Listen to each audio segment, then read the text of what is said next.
Welcome back guys. আমি টুটু চলে এসেছি নতুন একটি এপিসোড নিয়ে। Episode number 3। রূপকথার গল্পে সবাইকে স্বাগত। আমাদের টুটু রাইটার চ্যানেলে রূপকথার গল্প অথবা সত্য ভৌতিক ঘটনা সবই শোনানো হয়।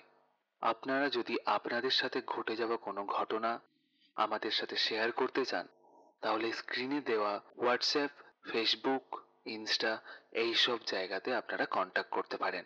আজকে আপনারা শুনতে চলেছেন মেদিনীপুরের এক অদৃশ্য ট্রেন।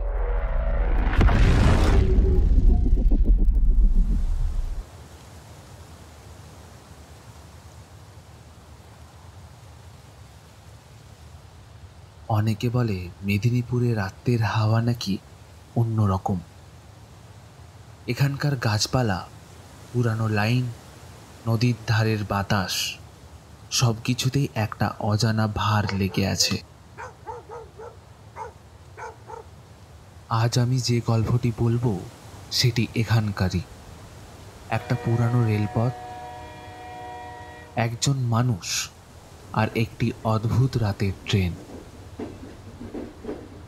2017 সালের মার্চ মাস। গরমে পাথর ফেটে যাচ্ছিল, কিন্তু রাতটা ছিল অদ্ভুত ঠান্ডা। গোপাল নামে এক হকার প্রতিদিন বিক্রি করত ট্রেনে চা, বিস্কুট, বাদাম, এইসব আর কি। লোকজনেরা মুখ চিনে ফেলেছিল প্রায় সবাই। সেই রাতে ওর দোকানদার বন্ধুরা বলে, আজ যাস না গোপাল, আজ লাইন কুয়াশায় ঢেকে গেছে। কিন্তু গোপাল হেসে উড়িয়ে দিয়েছিল, ভয় পেলে তো দোকান বন্ধ করে দিতে হবে ভাই। রাত 1:45 মেদিনীপুর থেকে ট্রেনটি ছাড়ল। লোকজন প্রায় নেই বললেই চলে। এক কামরায় গোপাল একা বসে পড়ল জানালার পাশে। স্টেশন ছেড়ে কিছুটা দূর যেতেই বাতাসটা ভারী হয়ে গিয়েছিল। জানালার বাইরে কুয়াশায় ভর্তি, এমন যেন ট্রেনটা কোনো জায়গায় ঢুকে যাচ্ছে যেখানে আলো ঢোকে না। তখনই গোপাল দেখে সামনের সিটে কেউ বসে আছে। একটি লাল পাড় শাড়ি, মাথায় সাদা চুল, বৃদ্ধা মহিলা। মুখটা শান্তি, কিন্তু চোখে কেমন যেন কুয়াশার মতো দৃষ্টি। গোপাল একটু নরম গলায় বলল, দিদি, আপনি নামবেন কোথায়? বৃদ্ধা ধীরে ধীরে মাথা তুলল। তার ঠোঁট নড়ল, কিন্তু কোনো শব্দ বের হলো না।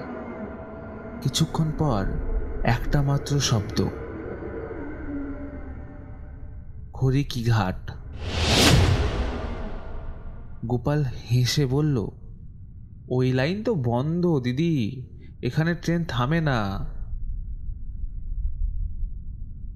ঠিক তখনই ট্রেনটা ঝাঁকুনি দিয়ে থেমে গেল।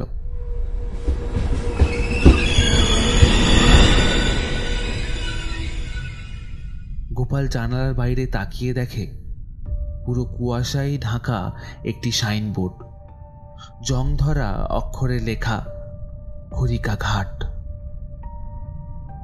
গোপালের বুক কেঁপে উঠল। সে উঠে দাঁড়ালো।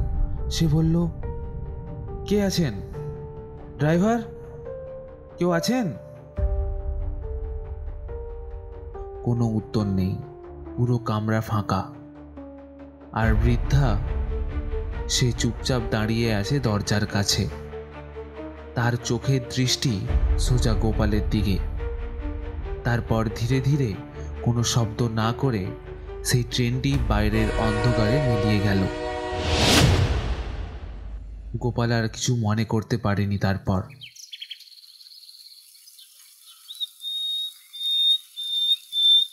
পরের দিন সকালে লোকেরা খড়িকাঘাটের পুরানো ট্যাঙ্কে দেখে একটি ব্যাগ পড়ে আছে, ভেতরে হকারের জিনিসপত্র, আর পাশে একটি ছেঁড়া লাল কাপড়ের টুকরো। রেলওয়ে অফিসার বলেছিল ওই স্টেশনে রাতে কোনো ট্রেন যায়নি, কিন্তু গ্রামের লোকেরা বলে খড়িকা ঘাটে একসময় দুর্ঘটনা হয়েছিল, যেখানে এই বৃদ্ধা মহিলা তার পরিবার সহ ট্রেনের নিচে চাপা পড়ে মারা গিয়েছিল। তারপর থেকেই নাকি মাঝরাতে এই ট্রেন দেখা যায়, যেটি অফিসিয়াল সময়সূচিতে নেই, কিন্তু শব্দ শোনা যায় স্পষ্টভাবে। রাত 1:45-এ যদি তুমি মেদিনীপুরের পুরানো লাইনের পাশে দাঁড়াও, তুমিও শুনতে পাবে ট্রেনের চাকার ঘর্ষণের শব্দ। কখনো দেখা যাবে জানালার ধারে কেউ বসে আছে, কিন্তু আলো ফেললেই নেই। লোকেরা বলে সেটি গোপাল, নয়তো সেই বৃদ্ধা, যাদের ট্রেন কোনোদিনও থামেনি, কিন্তু তারা আজও যাত্রা করে যাচ্ছে। এই গল্পটি কতটি সত্যি সেটি কেউ জানে না, কিন্তু মেদিনীপুরে এখনো অনেক রাতেই শোনা যায় কুয়াশার মধ্যে দূর থেকে ভেসে আসে একটি ট্রেনের সিটি। যদি তুমি কখনো শুনে থাকো, তবে তুমি একা ছিলে না।